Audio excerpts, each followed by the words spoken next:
I am Vanda Kaur. Again, I am coming back with a new concept of physics, new topic and new derivation. Today we are going to start with another application of Gauss theorem, which is electric field due to uniformly charged spherical shell. In our previous session, we have already discussed the two most important application of Gauss theorem, which was electric field due to a infinitely long sheet and electric field due to a thin wire.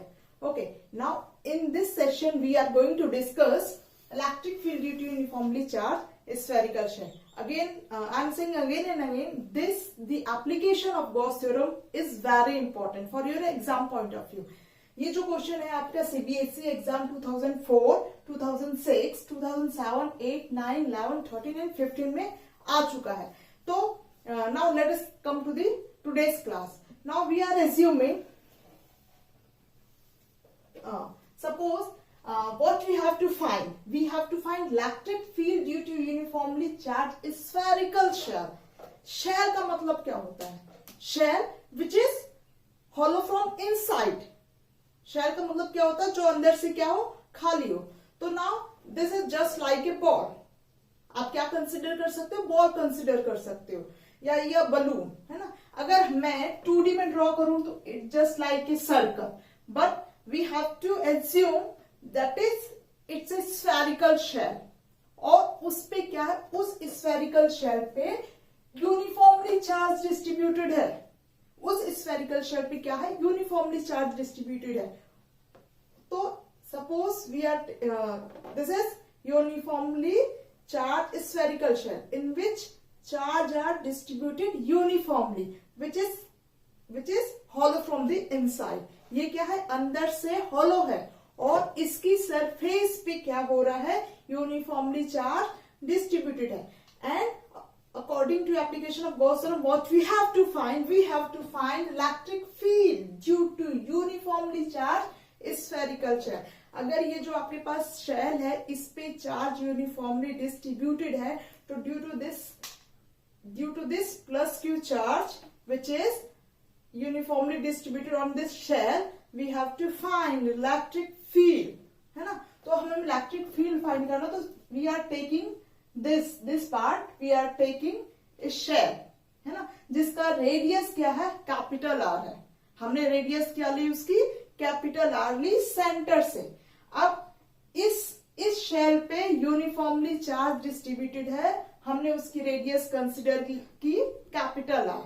Now what we have to find electric field. Electric field कहाँ find करना है? at any point P. वो किसी भी point P पे हो सकता है.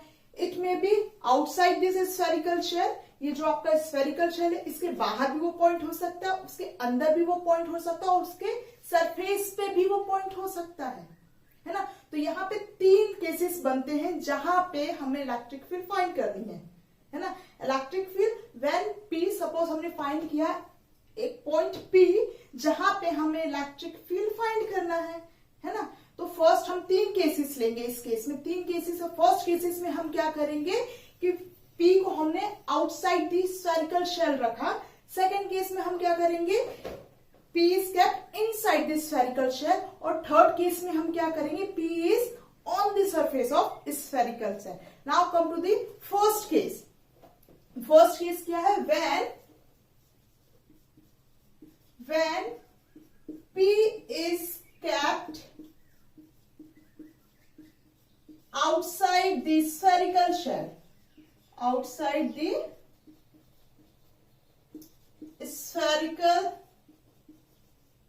spherical shell. तो in this diagram you can see ये जो R रेडियस है वो उस शेल की एक्चुअल रेडियस है ना. और अब हमें क्या फाइंड करना है? हमें किसी distance, suppose we are taking that distance is small r. हमने एक डिस्टेंस ली small r which is outside from this centre. वो डिस्टेंस से वो सेंटर O से आउटसाइड होगी एट पॉइंट P. हमने कोई भी पॉइंट P कंसिडर किया. सपोज ये आपका स्फेरिकल शेल है, इसकी रेडियस कैपिटल आर है, पर हमको क्या फाइंड करना है, इसके बाहर कहीं किसी पॉइंट पी पे हमें क्या फाइंड करना है, हमें इलेक्ट्रिक फील्ड फाइंड करना है। तो जो हमने पॉइंट कंसिडर किया वो यहां भी हो सकता है, यहां भी हो सकता है, यहां भी, इस सरफेस के बाहर कहीं भी हो सकता है। नाउ केस 1 हमारा क्या था, when P is kept outside the spherical shell. अब हमने P को क्या किया, हमने उस स्फेरिकल शेल के कहीं भी बाहर रखा। तो now at this point we have to find electric field. तो इन आवर प्रीवियस क्लासेस और प्रीवियस एप्लीकेशन हमने क्या डिस्कस किया था कि हम 3 इजी स्टेप में गॉस की जो एप्लीकेशन है उसको इजीली प्रूफ कर पा रहे थे। तो वो 3 इजी स्टेप क्या थे, फर्स्ट स्टेप क्या था, by the Gauss law, second step क्या था, by the definition of electric flux, और थर्ड स्टेप में हम क्या कर रहे थे, by equation first and second we can derive the expression. तो similarly we can do this derivation also by the help of these three steps. First step is by the Gauss law. Gauss law क्या है, Gauss law क्या है, phi is equal to 1 upon epsilon naught q. That is your equation first. Second equation is by the definition of electric flux. By the definition of electric flux. Electric flux की definition क्या है, phi is equal to close interval E dot ds, है ना। तो first step हमने लिया by the Gauss law, which is क्या है, Gauss law के स्टेटमेंट क्या है, total flux enclosed with a closed coil is equal to q times 1 upon epsilon times the total charge present within that surface. And the definition of electric flux क्या है कि एक किसी भी surface से कितनी फील्ड ऑफ लाइंस जा रही हैं, है ना, किसी भी क्लोज सरफेस से कितनी इलेक्ट्रिक फील्ड लाइंस पास हो रही, that is called electric flux. तो नाउ तो by equation first and equation 2, this is your equation second. Now from equation 1 and 2, what we have from equation first and 2 क्या मिलेगा, close integral E dot ds equal to 1 upon epsilon naught q, है ना। यही 3 easy step आपको याद रखने हैं Gauss law की एप्लीकेशन करनी। कोई भी एप्लीकेशन करिए आप, step 1, step 2 and step 3। Step 1 क्या होगा आपका, बाय गॉस लॉ, स्टेप 2 क्या होगा, bye the definition of electric flux, और दोनों को आप कंबाइन कर लीजिए तो आपकी स्टेप 3 आ जाएगा। थोड़ा सा मैथमेटिकल कैलकुलेशन कर लीजिए। नाउ फ्रॉम हेयर अगर हम यहाँ पे देखें vector E dot ds, E के direction radially outward due to this positive charge. जो E की डायरेक्शन होगी वो कैसी होगी, रेडियली आउटवर्ड होगी at each and every point. Now ds क्या बोला था हमने, area vector, which is area vector कैसा होगा, नॉर्मल टू दी सरफेस, है ना। ये हमेशा क्या होगा, बाहर की तरफ होगा और सरफेस पे कैसा होगा, परपेंडिकुलर होगा। तो जहां जहां इलेक्ट्रिक फील्ड है वहां पे भी एरिया वेक्टर कैसा होगा, नॉर्मल ड्रॉन आउटवर्ड, और दोनों के बीच का जो एंगल होगा दैट इज 0 डिग्री, है ना। तो यहाँ इन दोनों के बीच जो एंगल होगा E डॉट ds के बीच में, वो एंगल कितना होगा, cos theta, E ds cos theta. E dot ds scalar product है तो क्या हो जाएगा, E ds cos theta equal to q upon epsilon naught. This is for close surface. Now theta कितना है अगर हम देखें तो इलेक्ट्रिक फील्ड एंड ds की डायरेक्शन विल बी सेम, तो एंगल कितना होगा दोनों के बीच में, दैट इज 0 डिग्री। तो substitute E ds cos theta, अगर आपने थीटा को क्या कंसीडर किया, 0 डिग्री किया, तो थीटा कितना होता है, cos 0 कितना होता है, दैट इज 1। तो I am writing E ds equal to q upon epsilon naught. This is for closed curve. Now our next step is, next step क्या हो जाएगा आपका? Okay, E is taken outside and ds, that is q upon epsilon naught. अब ds है, this is ds for small surface. Again small surface small surface small, तो small small small surface मिलके क्या बन रहा है? गॉसियन सरफेस बन रही है. किसकी गॉसियन सरफेस बन रही है? स्फीयर की, है ना. तो ये जो ds का आपने क्लोज इंटरवल किया, that become क्लोज सरफेस. और किसकी क्लोज सरफेस बन रही है? स्फीयर की. और वो स्फीयर कैसी है? गॉसियन स्फीयर, है ना. तो नाउ यहां से आपका आ जाएगा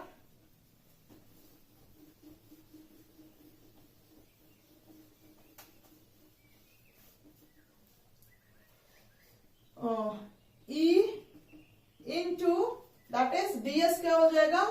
4 पाई r स्क्वायर. रेडियस कितनी है इस गॉसियन सरफेस की? That is r square equal to q upon epsilon naught. अब फाइंड क्या करना है हमें? फाइंड करना electric field due to uniformly charge spherical shell when p is kept outside the spherical shell. तो हमें कौन सा टर्म फाइंड करना है? E फाइंड करना है. तो E equal to q upon epsilon not into 1 upon 4 pi r square. और you simply write 1 upon 4 pi r square q upon epsilon not, that is electric field due to uniformly charge spherical shell. Now come to the second. When we, अब ये था आपने जब P को outside the रखा था, है ना. नाउ अब हमने जो P पॉइंट रखा वो हमने बाहर रखा. अब हमको क्या करना है? P को अंदर रखना है. Yellow is my favourite, that I pick this yellow balloon. Now P is taking outside this sphere. अब हमारा सेकेंड केस क्या होगा? When P is kept inside this spherical shell. अब हमने P पॉइंट जो हमने आउटसाइड कंसिडर किया था, अब हम उसको क्या कर ले? इनसाइड. तो इसमें ये बताइए आप, ये जो हमने जो स्फेरिकल शेल लिया है, एज्यूम किया है, इसकी सरफेस पे पॉजिटिव चार्ज डिस्ट्रीब्यूटेड है. तो अंदर कोई चार्ज है क्या इसके? अंदर इसके कोई भी चार्ज नहीं. ये अंदर से एकदम खाली है. There is no charge inside this hollow spherical shell और स्फेरिकल शेल. तो इसके अंदर जब कोई चार्ज नहीं है तो इलेक्ट्रिक फील्ड क्या होगी? इलेक्ट्रिक फील्ड क्या होगी उसके अंदर? बोलो, इलेक्ट्रिक फील्ड क्या होगी? 0. That is our next point. Next point, when P is kept inside the spherical shell. Inside the spherical shell, that is our second case. Inside the spherical shell के लिए हम क्या करेंगे? ये जो रेडियस थी आपकी,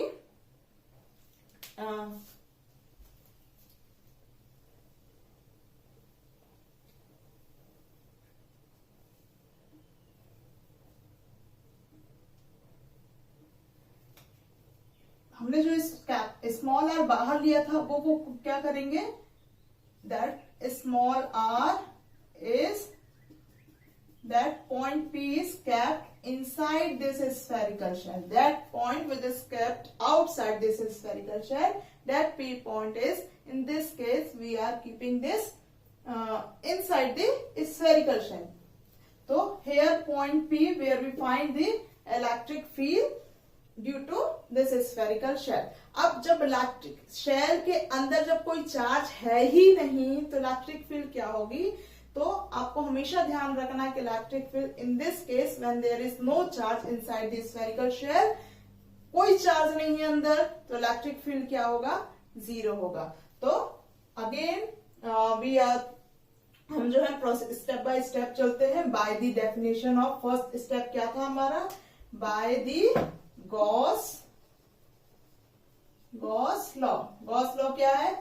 phi equal to 1 upon epsilon times the net charge present within the closed surface. This is step 1. But closed surface, यहाँ पे अगर देखिए Q क्या है, इसके अंदर कौन सा चार्ज है, कोई चार्ज नहीं। चार्जेस कहाँ है, on the surface of conducting sphere.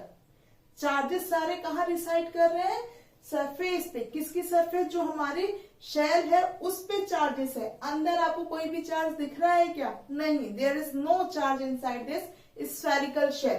तो यहाँ पे चार्ज क्या होगा, यहाँ पे चार्ज क्या होगा, 0 हो जाएगा। That is step 1। Now by the definition of electric flux. Electric flux की डेफिनेशन क्या है, phi equal to E dot ds।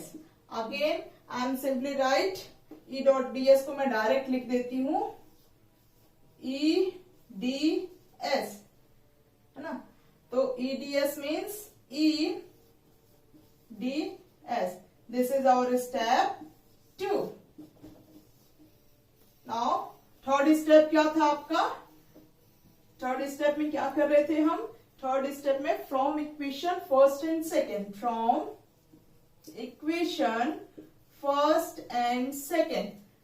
First equation क्या है, 0 equal to E ds, but what we have to find, we have to find this term is electric field। हमें क्या find करना है, ये इलेक्ट्रिक फील्ड फाइंड करना। तो electric field inside a hollow spherical sphere or you can say spherical shell, that is 0। तो किसी भी कंडक्टिंग स्फीयर के अंदर, hollow स्फीयर के अंदर इलेक्ट्रिक फील्ड कितना होगा, दैट इज 0। ये हमेशा ध्यान रखना, इसमें क्वेश्चन पूछते हैं जनरली 1 मार्क्स के लिए। इसमें आपके सीबीएसई एग्जाम में कंसेप्चुअल क्वेश्चन बनते हैं। Now our third part is when P. अब हमने क्या, 2 केसेस ले लिए। एक को हमने क्या किया, आउटसाइड दिस स्फीयर रख के देखा उस पॉइंट को कि जहां पे हम इलेक्ट्रिक फील्ड फाइंड करना। फिर अगेन हमने सेकंड केस लिया जहां पे हमको क्या फाइंड करना है, इलेक्ट्रिक फील्ड फाइंड करना है, पर हमने पॉइंट को कहां कर दिया, सरफेस के स्फीयर के अंदर कर दिया। अब सेकंड थर्ड केस क्या है, when P is on the spherical, when P is kept on this surface. अब हमने इसी सरफेस पे किसी पॉइंट P पे क्या फाइंड करना है, इलेक्ट्रिक फील्ड फाइंड करना है। तो in this case, third case में क्या हो जाएगा, r small r become equal to, ये जो है हमने इसी की सरफेस पे हमें किसी पॉइंट P पे क्या फाइंड करना है। तो ये जो हमारा P है, it will be lie on this surface, है ना, और इसकी जो रेडियस है वो क्या है, r। तो यहां पे थर्ड केस में क्या हो गया, this small r becomes equal to this capital R। तो we just put capital R की जगह स्मॉल r और स्मॉल r की जगह capital R, then we get the expression. Now third case,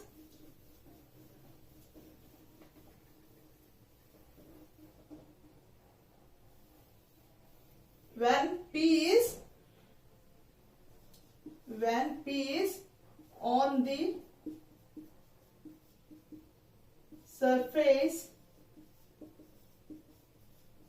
of spherical shell, on the surface of spherical shell. This is our last case. In this case, R is equal to R, है ना। तो हमारा जो expression था electric field का, that is E is equal to 1/4 pi epsilon naught Q by R square. तो ये expression आया था।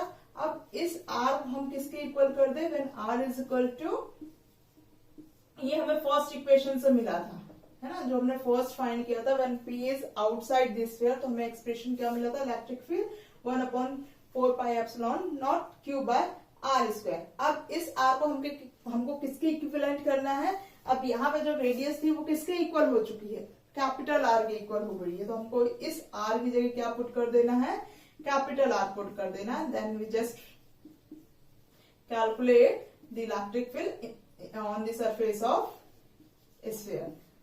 Here we get the electric field on the surface of sphere. Now again we have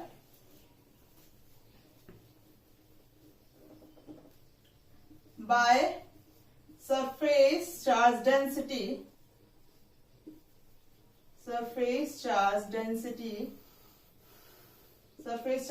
क्या है? Sigma, that is charge per unit area. Area is 4 pi r square. Clear? Now यहाँ पे area, radius हमने ली है r, capital R square, तो हम यहाँ पे क्या पुट करेंगे? कैपिटल R स्क्वायर पुट करेंगे. तो यहां से हमें Q की वैल्यू क्या मिलेगी? 4 pi R square sigma. Now substitute this value in this equation, है ना. तो E will become 1 by 4 pi epsilon naught. Q की वैल्यू पुट कर दो. Q की वैल्यू क्या है? 4 pi R square sigma divided by R square. R will cancel out, 4 pi will cancel out. So last expression होगा in terms of sigma, that will be E equal to sigma by epsilon naught. Last expression क्या होगा आपका? In terms of surface charge density. In terms of surface charge density, E will be equal to sigma by epsilon naught. अब इसमें graph आता है, जैसे हमने previous दो एप्लीकेशन में भी ग्राफ बनाया था. तो अब इसका ग्राफ कैसा बनेगा? Now let us come to the graph.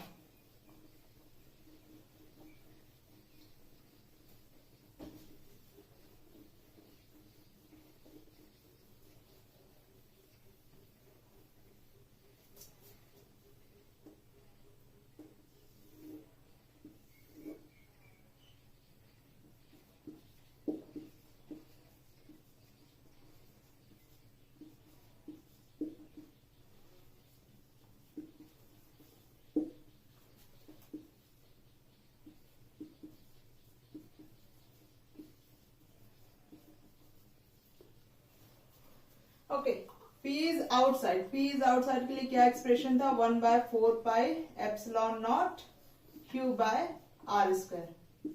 ये एक्सप्रेशन था. तो इस एक्सप्रेशन से क्या पता चलता है? When R is large then electric field will be less. अगर हम हमारी डिस्टेंस क्या होगी, इस सेंटर से जो डिस्टेंस R है वो ज्यादा लेंगे तो इलेक्ट्रिक फील्ड क्या होगा? कम होगा. उसका इंटेंसिटी क्या होगी? कम होगी. इन दोनों के बीच अगर रिलेशन होगा तो वो कैसा होगा? E is inversely proportional to the square of distance. Now P is inside. P is inside means E electric field कितनी है? 0 है. There is no charge inside this spherical shell. Now P is on the surface. इसके लिए expression क्या था? E is equal to 1 by 4 pi epsilon naught Q by capital R square. This was the expression when P is kept on the surface. That the point where we find the electric field intensity, that point is kept on the surface of this conducting spherical shell. So we get this expression. What is that expression? E is equal to 1 upon 4 pi epsilon naught Q by R square. यहाँ पे भी हम देखें तो क्या होगा? E के बीच जो रिलेशन है वो कैसा होगा? और यहां पे इस केस में R is equal to R. तो इनके बीच ग्राफ कैसा होगा? Now let us come to the graph. Graph की बात करें हम, along y axis we are taking E, only magnitude of E, and x axis we are taking R. Now we are taking R. तो graph की अगर बात करें तो इसका ग्राफ कैसा होगा? Just like this. यहां पे suppose E is equal to 1 by 4 pi epsilon naught Q by R square.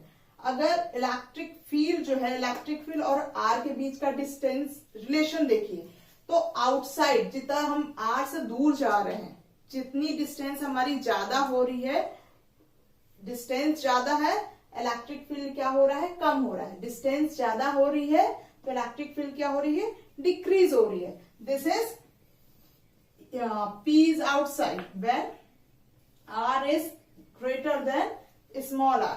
Second part क्या था हमारा? P is inside. इनसाइड में इलेक्ट्रिक फील्ड क्या थी? 0 थी. तो this portion when R is less than capital R. तो यहाँ पे देखिए इलेक्ट्रिक फील्ड क्या है, as r is increasing, centre से अगर आर इंक्रीज भी हो रहा है तो इलेक्ट्रिक फील्ड क्या है, जीरो है। किस पॉइंट तक जीरो है, जब तक वो कितनी नहीं हो जाती, 1/4 pi epsilon naught Q by R square, इसके इक्वल नहीं हो जाती है ना। जब तक वो सरफेस पे नहीं आ जाती तब तक, उससे पहले उसकी इलेक्ट्रिक फील्ड क्या होगी, जीरो होगी। सरफेस पे आने पे उसकी इलेक्ट्रिक फील्ड इतनी हो जाएगी, देन जैसे जैसे सरफेस से दूर जाएगा इलेक्ट्रिक फील्ड जो होगी वो क्या होगी, डिक्रीज होगी। Now that's all for today's class. If you like this lecture please go and like button दबाइए, एंड अगर कुछ भी क्वेरी है इस क्वेश्चन से रिलेटेड, इस डेरिवेशन से रिलेटेड, तो कमेंट सेक्शन में जाके प्लीज अपने कमेंट क्वेश्चन जरूर पूछिए। Thank you.